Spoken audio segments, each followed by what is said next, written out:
Hello traders, welcome back to our channel.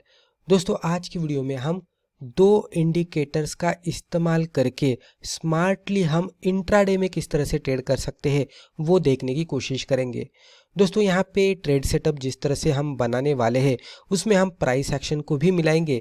Intraday में जब भी ट्रेड करते तो इंडिकेटर किस तरह से हमें देखने चाहिए, उसकी स्ट्रेंथ किस तरह से आइडेंटिफाई करनी चाहिए, चार्ट कौन सी लेवल पे है तो किस तरह से समझना चाहिए, वो पूरी इंफॉर्मेशन हम यहाँ पे देखने वाले हैं। क्योंकि चार्ट रिवर्सल रहेगा तो इंडिकेटर्स अलग तरीके से सिग्नल देंगे और चार्ट अगर ट्रेंड फॉलोइंग रहेगा तो उसमें इंडिकेटर का अलग स्टेटस रहेगा। तो दोनों भी सिचुएशन में इंडिकेटर्स को किस तरह से देखना चाहिए वो भी हम देखने वाले हैं। तो ये वीडियो आप पूरा देख लीजिएगा, इसके ज़रिए आपको इंडिकेटर का स्टेटस भी किस तरह से समझना चाहिए वो भी एडिशनल पता लगने वाला है। तो चलिए अभी वीडियो को हम कंटिन्यू करते हैं। पहले हम यहाँ पे इंट्रोडक्शन देखते हैं। यहाँ पे हम ये समझ लेने की कोशिश करते कि इंडिकेटर्स का हम यूज़ किस तरह से करने वाले हैं। तो most successful traders don't use 10 indicators, यानी कि यहाँ पे हम ये कहने की कोशिश कर रहे हैं कि जो भी सक्सेसफुल ट्रेडर्स होते हैं तो उनके चार्ट पे आपको मल्टीपल इंडिकेटर्स देखने को नहीं मिलेंगे। इंस्टेड ऑफ दैट वो क्या करते हैं, फोकस करते हैं फ्यू पावरफुल इंडिकेटर्स पे कि जो उनको अच्छे लगते हैं, जिनके साथ वो अच्छी तरह से ट्रेड कर पाते हैं।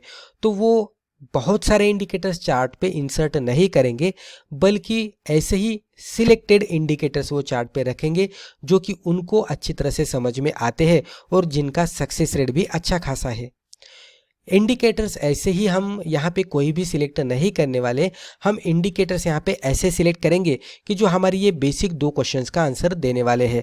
तो क्वेश्चन नंबर 1 हमारा ये है कि व्हाट इज द ट्रेंड। तो पहला इंडिकेटर हमारा यहाँ पे ऐसा होने वाला है कि जो हमारे पहले क्वेश्चन का आंसर देगा, यानी कि व्हाट इज द ट्रेंड। तो ट्रेंड क्या चल रहा है वो हमारा पहला इंडिकेटर बताने वाला है।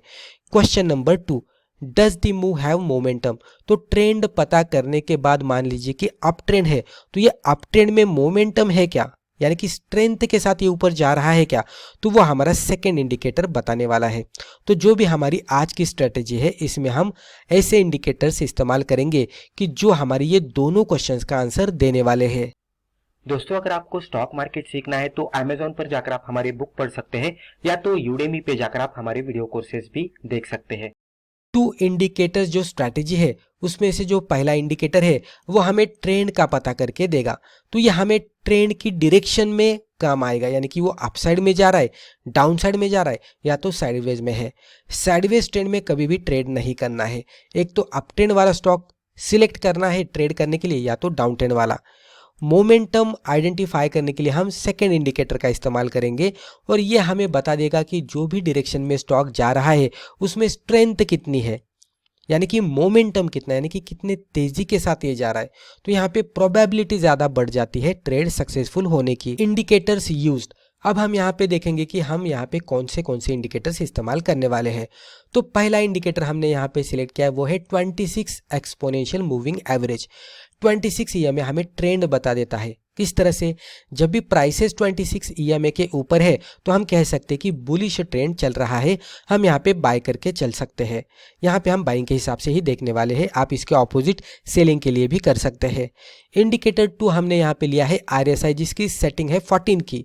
यह हमें मोमेंटम बताने वाला है।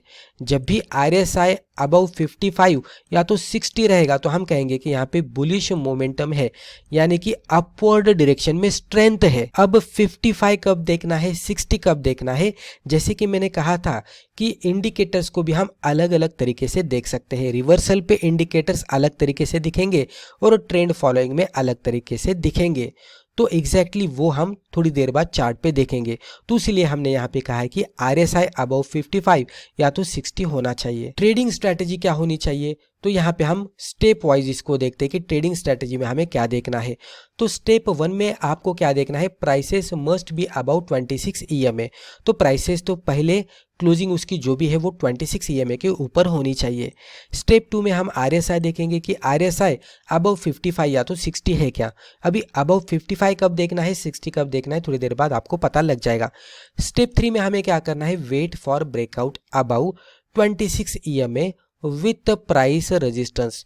तो हमें क्या करना है, ऐसा ब्रेकआउट चार्ट पे ढूंढना है कि जो ब्रेकआउट वाली कैंडल बनती है तो वो ब्रेकआउट वाली कैंडल ब्रेकआउट दो तरीके से देगी, एक 26 EMA को भी देगी और दूसरा अगर हम देखेंगे तो मान लीजिए यहाँ पे इस तरह से ट्रायंगल को भी ब्रेकआउट मिलता हुआ दिखेगा।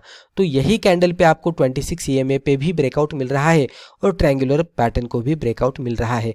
तो डबल कंफर्मेशन हमें यहाँ पे मिल रहा है। जब भी उस तरह का सिचुएशन चार्ट पे देखने को मिलता है तो हम एंट्री और एग्जिट किस तरह से करना है वो सोचेंगे।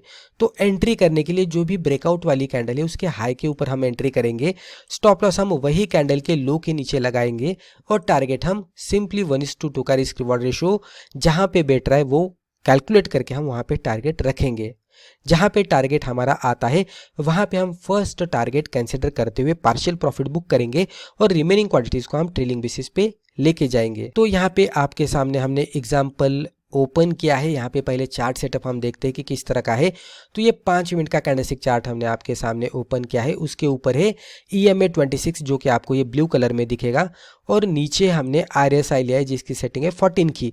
अभी यहाँ पे RSI के जो 3 लेवल्स है उसमें से जो सबसे ऊपर वाली लेवल है ये है 70 की, ये मिडल वाली लेवल है 50 की और सबसे नीचे वाली लेवल है 30 की। हम देखते कि ट्रेडिंग सिग्नल किस तरह से मिला और किस तरह से मोमेंटम आया है। एग्जैक्टली यहाँ पे आप देख सकते हैं, पहले चार्ट लेफ्ट टू राइट देखेंगे तो यहाँ पे जैसे ही 26 EMA को ब्रेक डाउन दिया इसमें गिरावट आई। हम हमारा ट्रेड सेटअप अभी यहाँ से ढूंढने की कोशिश करते हैं। यहाँ पे अगर आप देखेंगे तो आपको ये बुलिश कैंडलस्टिक देखने को मिलेगी जिसने EMA 26 को ब्रेकआउट दिया क्लोजिंग बेसिस पे, राइट। तो इसकी क्लोजिंग EMA 26 के ऊपर जाकर हुई। उसी टाइम पे हम RSI को देखते हैं। अभी यहाँ पे अगर आप नीचे जाकर देखेंगे तो RSI ये लेवल पे दिख रहा है। तो ये 50 की लेवल है, ऊपर वाली 70 की लेवल है। तो आपको RSI लगभग 58-60 के नज़दीक दिख रहा है। तो जैसे कि मैंने कहा था कि RSI हम दो तरीके से देख सकते हैं। इंडिकेटर्स को स्पेसिफिकली यहाँ पे हम RSI के हिसाब से डिस्कस करेंगे।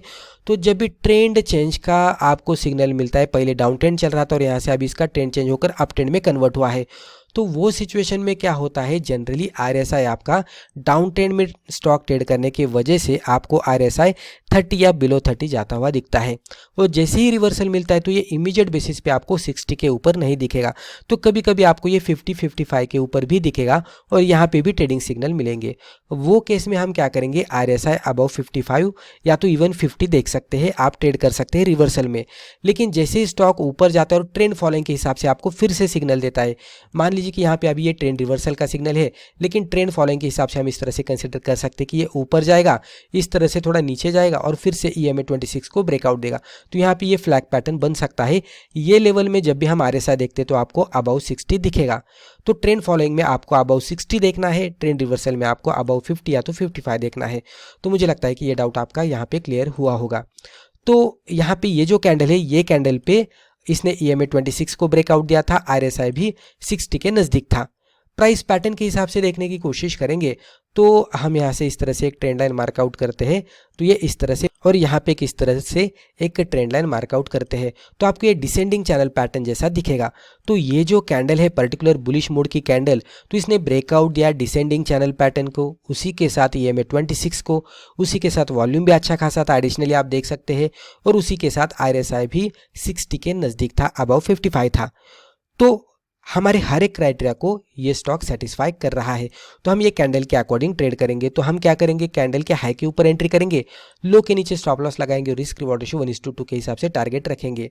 तो यहाँ पे अगर आप देखेंगे तो एंट्री से स्टॉप लॉस का डिस्टेंस इतना था और एंट्री से टारगेट यहाँ तक मिला। तो रिस्क रिवॉर्ड रेशियो देखने की कोशिश करेंगे तो 1, 2, 3, 4 के नज़दीक 1:4 के आसपास यहाँ पे रिस्क रिवॉर्ड रेशियो मिलता हुआ दिखा है। हालांकि हमें पता नहीं कि स्टॉक कितना ऊपर जाएगा, तो हम क्या करेंगे, 1:2 का जब भी टारगेट आता है पार्शियल प्रॉफिट बुक करेंगे और रिमेनिंग क्वांटिटीज को हम ट्रेलिंग बेसिस पे लेके जाने की कोशिश करेंगे। तो इस तरह से करेंगे तो डेफिनेटली आपका सक्सेस रेट अच्छा खासा बढ़ जाएगा। तो दोस्तों मुझे लगता है कि ये वीडियो के जरिए जो भी इन्फॉर्मेशन हमने आपके साथ शेयर की है आपको वैल्यूएबल लगी होगी। वीडियो अगर फायदेमंद लगा तो वीडियो को लाइक जरूर कीजिएगा और इसी तरह के बिगिनर फ्रेंडली वीडियोस आगे भी जाकर देखने के लिए हमारे चैनल को सब्सक्राइब करके बेल आइकन को भी क्लिक कीजिएगा। धन्यवाद।